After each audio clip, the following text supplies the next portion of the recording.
A farmer in the Magic Valley says he lost 54 lambs and about $7,400 in revenue after a long series of bald eagle attacks. Idaho News 6 reporter Stephanie Garibay spoke with him about why he thinks this is happening. And a warning for you tonight, some of the video you're about to see is graphic and contains animals in distress. For a span of 10 days, Rocky Matthews kept finding dead or injured lambs right here on his farm. Each lamb had a wound the size of a number 2 pencil. At first, he thought someone was shooting at the lambs, but then he found the real predator.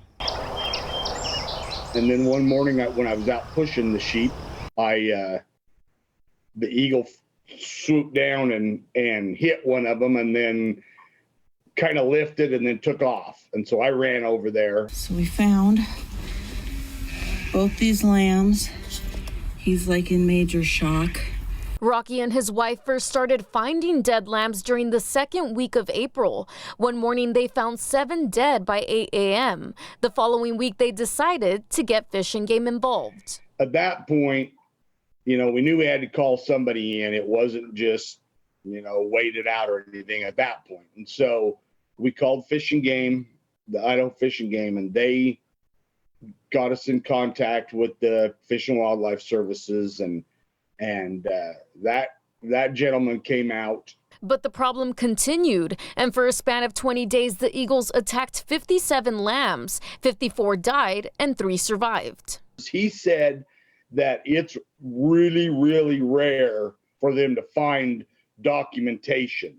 He said, we get calls and accounts of this all the time, but he says, usually I just show up and it doesn't, there's not much you can, that you can prove. Fish and Game worked with Rocky to try and come up with solutions for both the lambs and the bald eagles to coexist, even moving the lambs to a different location. It was kind of tough. They tried moving the herd, or the flock, I guess, to closer to the house where the eagles might be less tempted to fly in. I think that only worked for a couple of days. Another option Rocky had was to remove the nest. But since eagles are protected by multiple federal laws, the process to get a permit to do so legally could have taken months.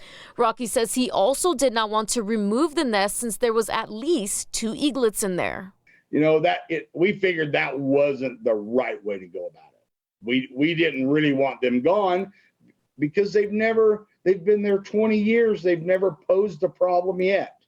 And then this year was different. A possible reason for this, according to Rocky, is because the month of April took some time to warm up, meaning the carp in Murtaugh Lake, where the eagles usually feed from, were not swimming towards the top, which caused them to go without food. Well, this year there wasn't a fish one to be found during that period. The water was just cooler and the fish weren't rising. And I really believe that's what started it. With the warmer weather, the eagles have not attacked his lambs since.